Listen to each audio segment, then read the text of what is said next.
Kita sekarang ni hujan dah reda dah, banjir dah okey dah. Kita ramai-ramai datang ke rumah Allah sebab kita PKPB, bukan PKP. PKP kesian orang Sabah berapa lama dah PKP.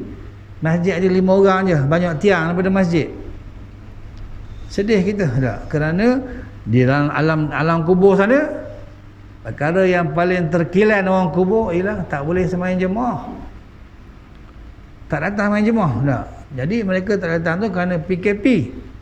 Kita PKPB boleh. Dan dekat dengan PKPP dan LKPP. Tak. Nanti kita datang ramai-ramai sebab sembahyang berjemaah tu sangat besar pahalanya. Jadi waktu berkecamuk peperangan kita tak ada. Kita hanya melawan hawa nafsu, melawan mungkin pandemik, melawan mungkin kerana banjir. Tolong, hari ni banyak yang tolong tak. Sahabat-sahabat kena dengar, mana ni Temeloh tak, tolong orang Temeloh yang kena banjir tak, lumpur-lumpur sekarang banyak, termasuk Maran, tolong tak. Ini sebab mereka ni ditimpa musibah yang sangat dahsyat. Kadang-kadang jarang berlaku. Dulu berlaku Sungai Sap.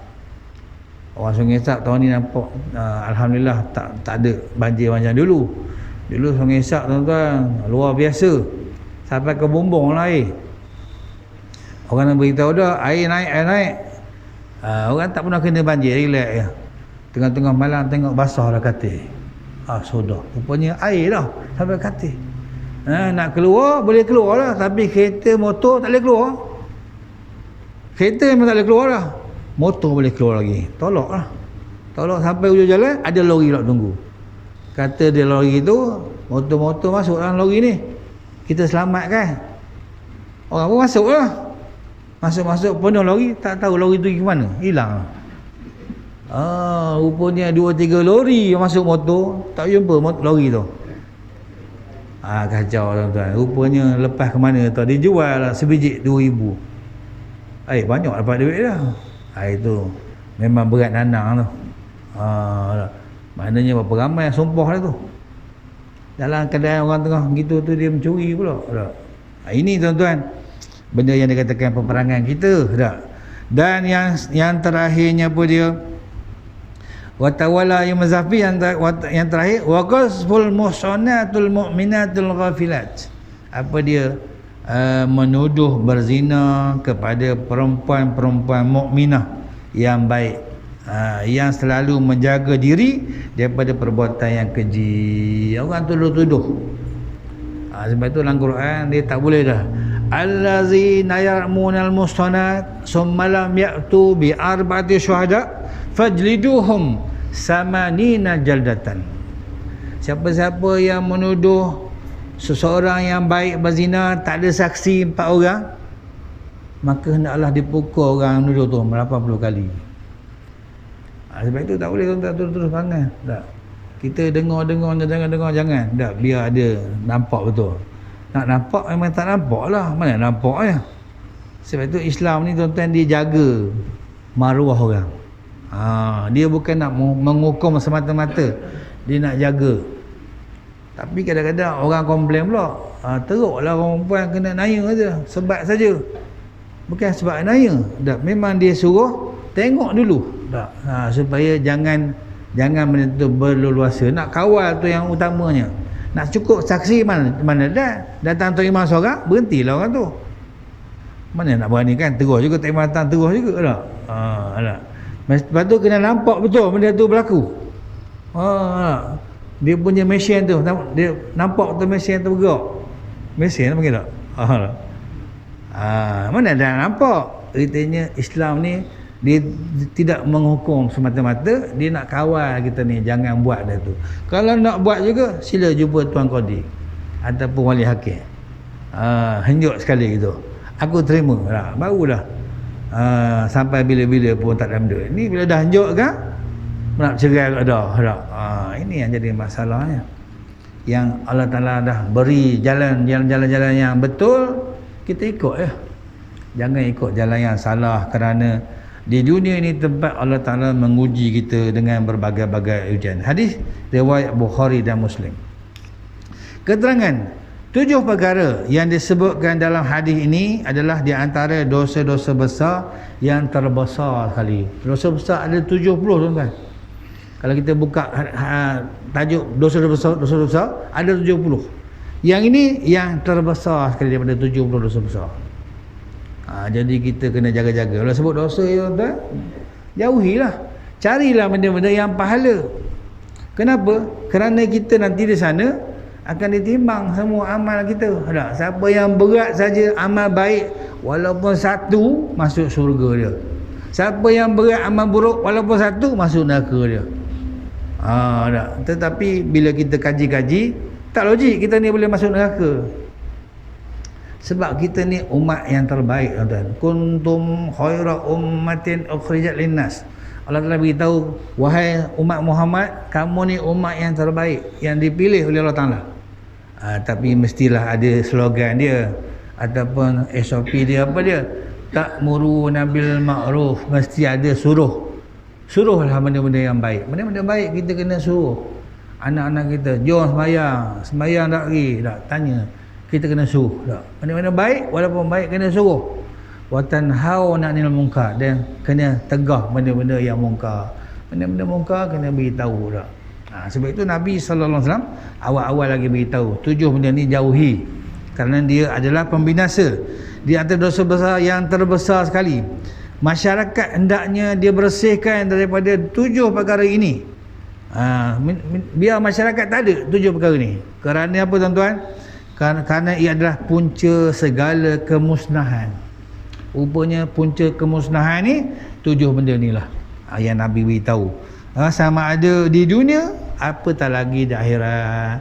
Di dunia pun dah jadi masalah dah. Orang yang syirik pada Allah Ta'ala, atas dunia masalah lah. Macam kita dengar di Selangor dah mengaku jadi Nabi. Maknanya dia telah membawa satu ajaran baru. Dia kata dia Nabi baru, namanya Kahar. Orang jabat agama dengar saja dia jadi Nabi, dia pergi serbu lah. Mana Mr. Kahar? Saya tadi. Awak ke yang ngaku jadi Nabi? Ya. Kenapa awak ngaku jadi Nabi? Sebab Malaysia ni tak ada Nabi lagi. Senang sangat dia jawab lah. Kalau awak kata Malaysia tak ada Nabi, memang Nabi dah tak ada dah. Selepas Muhammad tak ada Nabi dah. Kalau awak ngaku je, kami tangkap awak. Saya letak jawatan sekarang. Ilaha illallah lah. Dia main-main dah. Itu maknanya golongan yang syirik kepada Allah. Begitu juga kita dengar kerajaan langit. Kerajaan bumi pun tak ada atur, kerajaan langit macam mana? Tapi ramai dia punya pengikut dia. Dia punya pengikut ramai, tuan-tuan. Tak? Tapi dengar-dengarnya di akhir-akhir umur dia, katanya dia dah bertaubat. Alhamdulillah, Allah taubat. Itu maknanya benda-benda yang mengakibatkan Allah Ta'ala murka. Begitu juga kita di tahap ni, namanya Tuhan, mengaku jadi Tuhan, namanya Harun. Tiba-tiba dah bila orang dakwa mahkamah, kena gauk pula. Takkan Tuhan kena gauk.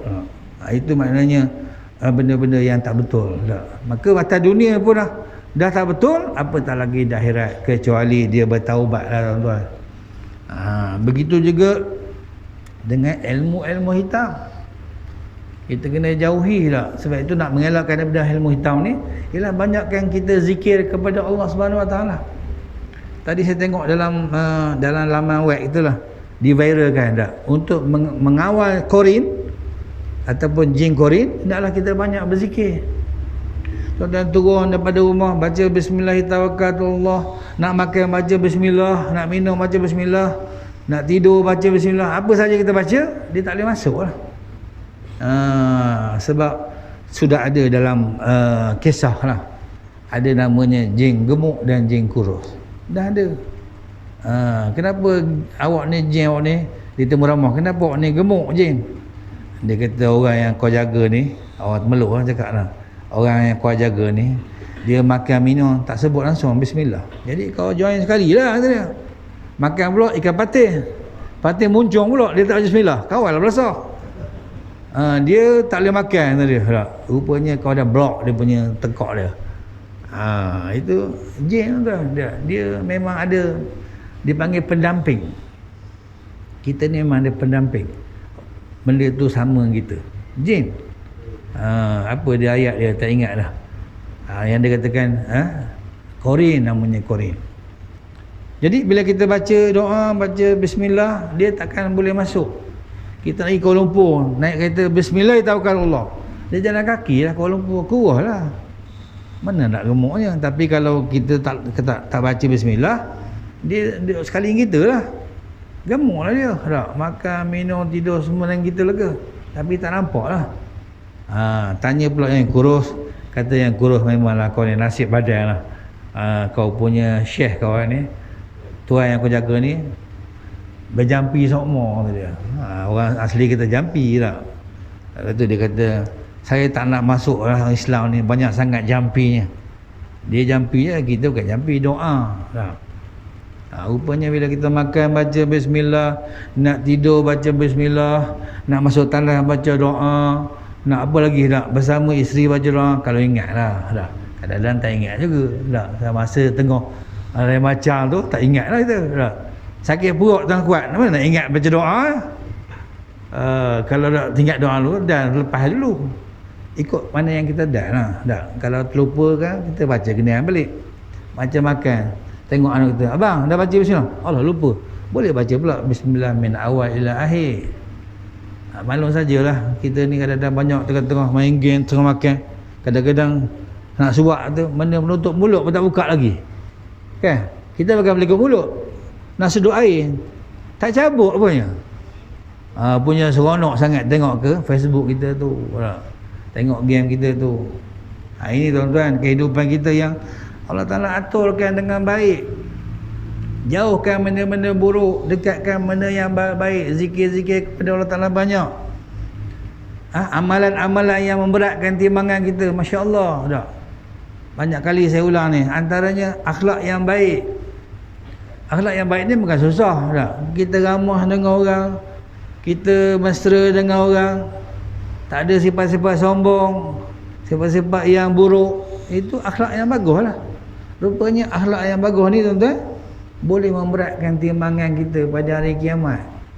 Tak? Maknanya atas dunia ni kita mesra lah ke, datanglah orang mana pun, sebab kita asalnya bersaudara tak. Innamal mu'minuna ikhwah, semua orang Islam ni bersaudara.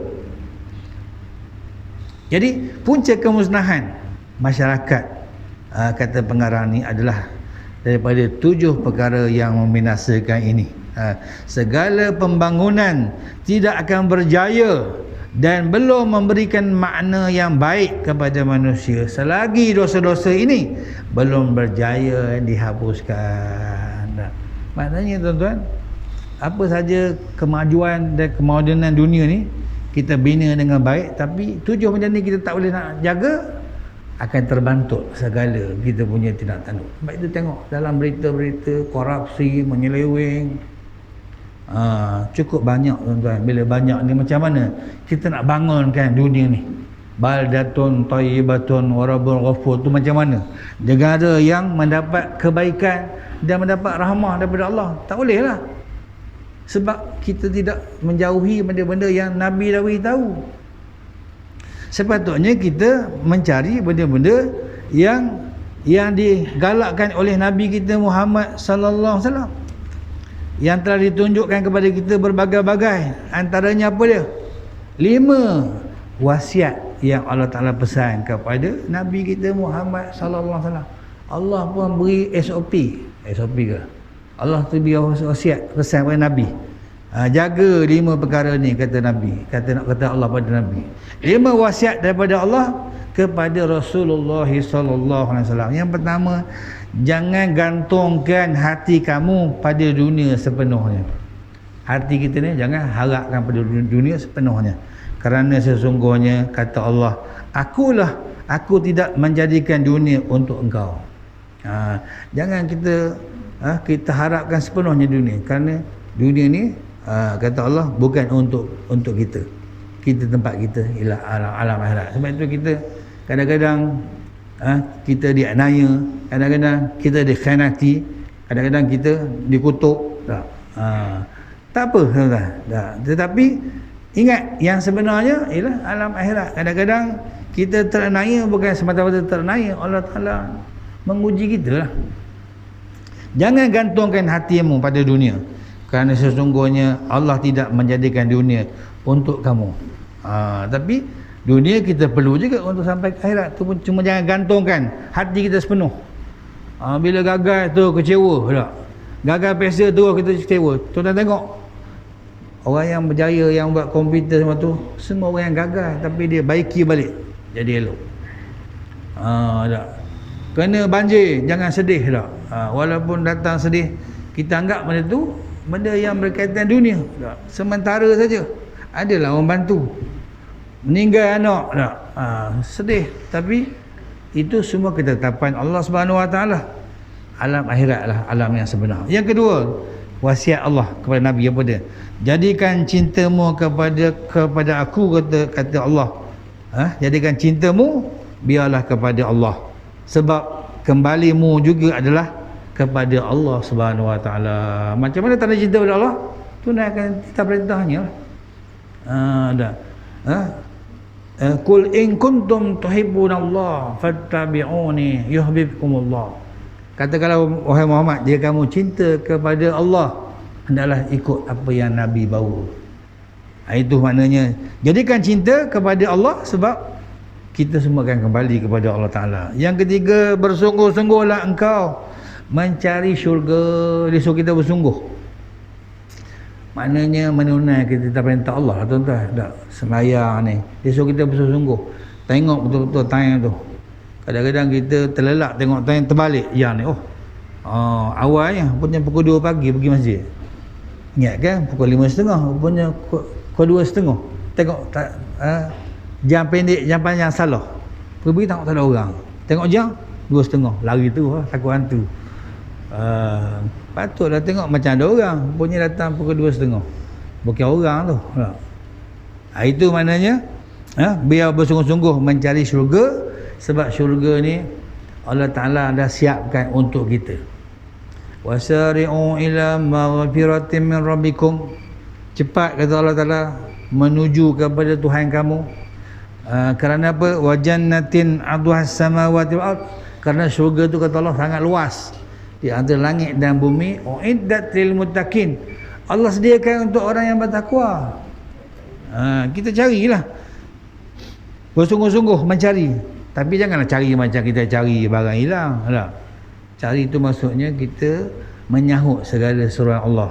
Macam saya sebut tadi, warga kubur dah beritahu apa dia? Sembahyang jemaah, majlis ilmu, baca Quran. Itu semua benda yang telah disebut oleh warga kubur, yang pahalanya banyak. Sebab mereka dah jumpa, kita tak tahu lagi, hanya Nabi beritahu saja. Yang keempat, apa dia? Wasiat Allah pada Nabi, putuskan harapan daripada makhluk. Jangan terlalu mengharapkan kepada makhluk ni, kerana mereka tidak ada kuasa. Kita kena banyak harapkan kepada Allah. Akhirnya Allah Ta'ala akan gerakkan orang berkuasa tu, dia tolong kita. Ini tuan-tuan, tak? Kadang-kadang dia terkejut tengok orang ni. Allah Ta'ala yang gerakkan hati dia untuk tolong. Kita tak tahu kadang-kadang tak, tiba-tiba tengok ada orang tolong, rupanya hati dia tu Tuhan yang gerakkan. Orang dapat derma, dapat sedekah, dapat bantuan. Sebab pemilik dunia ni ialah Allah Ta'ala. Bila kita rapat dengan Allah, maka pemiliknya akan dikawal. Orang yang di bawah ni akan dikawal, terutamanya hal-hal berkaitan dengan kehidupan. Yang kelima, rajinlah solat malam. Ni payah ni tuan-tuan. Kerana pertolongan itu bersama dengan orang yang bangun malam. Banyak membantu. Pertolongan itu banyak datang ketika kita bangun malam. Tapi nak bangun malam ada susah ya. Bangun pukul 2 pagi, sudah orang tak ada belaka. Kita pun bangun, bagi kejap, bangun pula, bagi, tak bangun-bangun dah. Sebab itu nak mengelakkan daripada susah bangun, kalau kita ikut cara Nabi Daud, dia tidur separuh malam, lepas tu bangun sebahagian, lepas tu tidur pula, lepas tu bangun pula. Kita kalau tidur, bangun sekejap, tidur, tak bangun pula. Sembahyang sunat qiyam boleh, subuh pula tinggal. Nak menjaga, nak mengelakkan yang paling bagus tuan-tuan, kita bangun awal sikit lah. Subuh katakan sekarang 6-5 minit lah, kita bangunlah pukul 5, dah lah sembahyang tahajud. Itu je. Kalau kita nak bangun pukul 2 boleh, kita tidur pula tengah hari sedar. Habis pula dengan subuh-subuh langgar. Itu maknanya rajinkan solat malam. Saya banyak tuan-tuan kisah-kisah sembahyang malam ni, kita kadang-kadang tak tahu lah. Macam satu saya pernah cerita seorang profesor. Dia ni profesor tuan-tuan, tapi mengaji tak pandai. Lama-lama dia malu, dia tak pandai mengaji. Orang tak tahu sebab dia profesor, takkan tak pandai mengaji. Rupanya orang tak tahu, memang dia tak pandai. Tapi dia sendiri tu jadi malu sebab dia lama dah menipu orang ni. Akhirnya dia berazam nak jadi pandai mengaji. Macam mana cara saya buat? Ni lah, rajinkan solat malam, kerana pertolongan itu datang pada waktu malam. Dia bangun setiap malam, dia kunci jam dia, pukul 3 pagi bangun, sembahyang malam, doa bagainya, sampai sebulan. Tak pandai lagi ngaji tak? Macam mana kata bangun malam ni boleh makbul doa, pandai ngaji? Tak pandai lagi, sebulan dah. Terus lagi senyap-senyap tu, isteri tak sedar, anak-anak tak sedar. Sebab dia malu tak. Masuk 11.30, tiba-tiba hari esok ni ada satu pelajar hafiz daripada luar negara, baru balik dari luar negara, dia ambil bagian hafiz, dia cari orang siapa nak belajar Quran dengan dia. Terus profesor ni ajak lalu lah tak. Budak hafiz ni mana tahu dia profesor, dia kata anak ajar pakcik ni sampai pandai, jangan pergi lain tak. Ajar lah. Dia ni orang pandai dah, ajar sekejap je dah tamat je hama. 2 bulan 3 bulan dah tamat dah. Dia dah pandai, cuma tak pandai baca je. Dah ajar ni dah 2-3 bulan dah pandai. Masuk setengah tahun dah boleh baca suku dah Quran. Itu nak ceritakan apa tuan-tuan? Bila kita banyak bangun malam-malam ni, kerana malam-malam ni Allah Ta'ala akan cari doa kita. Mana doa-doa orang yang bangkit malam-malam. Tapi yang masalahnya nak bangkit malam tu susahnya. Kena pula tidur, baru pukul 3 baru tidur. Nak bangun malam macam mana? Tak. Orang dulu bangun tidur pukul 10, lepas syak 10 tidur. Kita pukul 3 tak tidur lagi, nak bangun malam macam mana? Kena ubah kita punya cara tidur tu, insya-Allah tak. Kemudian sebelum zuhur tu ada pula tidur qailullah, tidur rehat untuk bangun malam tu. Dengan azam yang kuat gitu, insya-Allah kita akan dapat mengatur diri kita tak. Apatah lagi benda-benda yang Nabi sebut jauhkan pembinasa, maka pembinasa kita jauhkan. Kemudian benda yang Allah Ta'ala galakkan kita tunai, maka Allah Ta'ala sudah menyatakan dalam sebuah hadis Nabi sallallahu alaihi wasallam, apa dia, kullu ummati yadkhulul jannah, semua umat aku akan masuk syurga. Jadi bila semua masuk syurga, maknanya tak ada masalah lah, dengan sebab kita tunaikan titah perintahnya. Tapi walaupun Nabi beritahu semua masuk syurga, ada pula yang katanya kecuali yang tak nak masuk. Kullu ummati yadkhulul jannah illa man aba, semua umat aku masuk syurga kata Nabi, kecuali yang tak ada. Bila yang tak ada ni sahabat pun pelik lah. Kila ya Rasulullah man ya'ba, katakan kepada kami ya Rasulullah, siapa yang tak ada tu? Pelik juga tak nak masuk syurga. Jangan jadi macam budak sekolah. Budak sekolah rendah, mak dia pesan jangan ke mana-mana. Habis sekolah kan jangan ke mana-mana. Tiba-tiba dalam kelas cikgu dia tanya, siapa nak masuk syurga angkat tangan. Dia tak angkat tangan. Siapa nak masuk neraka angkat tangan. Dia tak angkat tangan. Syurga tak nak masuk, neraka tak nak masuk. Ustaz tu apa ni? Awak ni nak masuk mana? Mak dah pesan jangan ke mana-mana. La ilaha illallah. Teruklah tuan-tuan tak. Artinya kita ni semua akan masuk syurga kecuali yang tak nak masuk.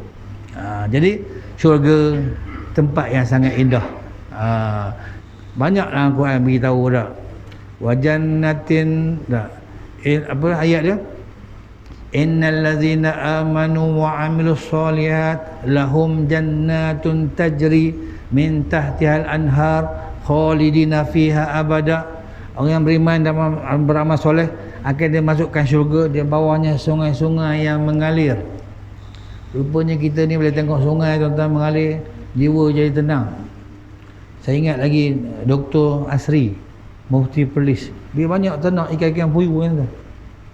Ikan puyuh, ikan tomat, ikan sepat. Dia tak makan. Dia kata suka melihatnya kerana ini di antara tanda-tanda keadaan di syurga. Memang kita pada orang bela ikan tengok tak? Tapi janganlah bela ikan tak cuci pula. Lemah pula ikan tu. Dia sumpah ikan yang tuan aku ni bela aku je makanan tak bagi. Bela dia tempat elok-elok tak? Kalau ikan boleh makan, lepas tu kita boleh makan pula. Orang bela ikan keli lagi takutnya. Itu ikan keli bahaya tuan. Saya tak makan ikan keli. Jadi itu semua benda-benda yang menghiburkan kita di syurga nanti. Apatah lagi dengan bidadarinya yang sangat cantik tak? Kita tengok muka dia tu, tengok badan dia, nampak muka kita bercermin. Tak boleh bayang tak? Dia punya air ludah kalau jatuh ke dunia ni, semua dunia jadi wangi. Itu nak bayangkan indahnya tuan-tuan nikmat di syurga. Tetapi dengan syarat kita jauhi benda-benda yang dilarang seperti mana kita baca tadi, supaya kita semua menjadi golongan yang diredainya di dunia dan juga di akhirat nanti, insya-Allah. Jadi itulah yang dapat kita kongsikan pada kali ini. Lain masa kita bersua lagi. Wabillahi taufik wa hidayah. Wassalamualaikum warahmatullahi wabarakatuh.